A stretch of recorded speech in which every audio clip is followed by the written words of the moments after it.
And so we look back on the finished work of Christ. However, we still struggle with hope. We still get tugged and pulled, thinking that we'll have security and significance in things outside of Christ. That there's maybe this thing over here will offer us satisfaction and security, and we'll feel like we're something. Maybe this will give us safety. If we just secure these things and make sure we have enough of this, we'll be safe. Well, then our hope is in that stuff and that stuff. Our hope isn't in Christ.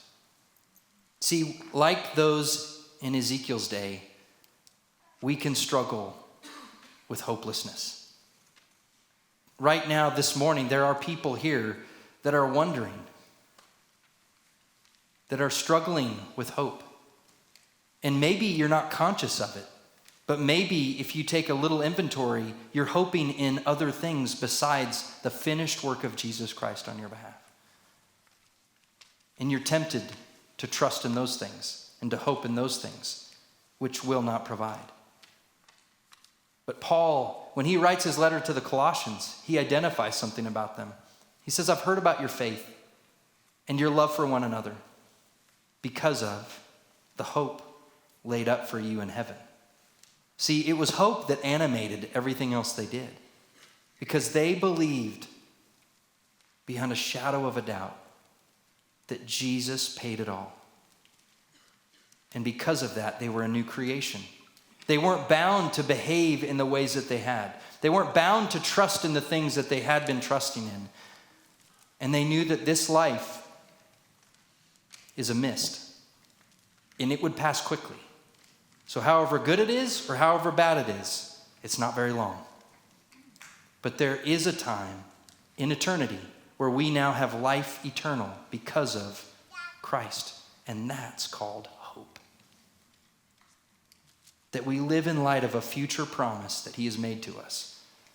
The author of Hebrews talks about hope as an anchor. In chapter 6, he says, we have this hope, we have this anchor of the soul. And you think about how an anchor operates. How is hope like an anchor? Well, an anchor does two things. The first one is when you are in a ship and you don't want to drift because of the current, you put out your anchor. And it keeps the ship from moving. Even though the tide may pull or the current may tug, the ship stays in one place. And we live in a time where there are currents that tug and pull. There is flesh and sin that tempts us to leave the God that we hope in, to step away or drift.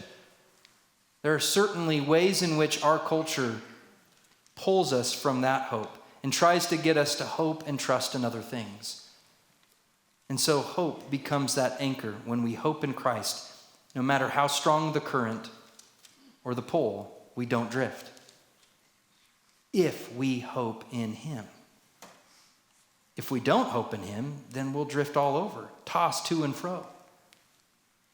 The other thing that an anchor does, and we see this in the book of Acts when Paul is out at sea and he's in a storm. The command is given to drop anchor in the front of the boat and in the rear of the boat. Why? So that the boat doesn't capsize and tip over and then fall to the bottom of the sea. See, hope can be one of those things that when the conditions above the water, like you have the current underneath tugging and pulling and keeping you in one spot, there are times when the conditions above seem like they're just going to knock you over, flip you upside down, and you go under the sea. But when you have anchors, they keep your boat from tipping over, no matter how strong the wind is. And so we live in a climate, culturally, politically, where the winds of media and the news of political change and upheaval, economics, all of these things are blowing, making us think we have no hope.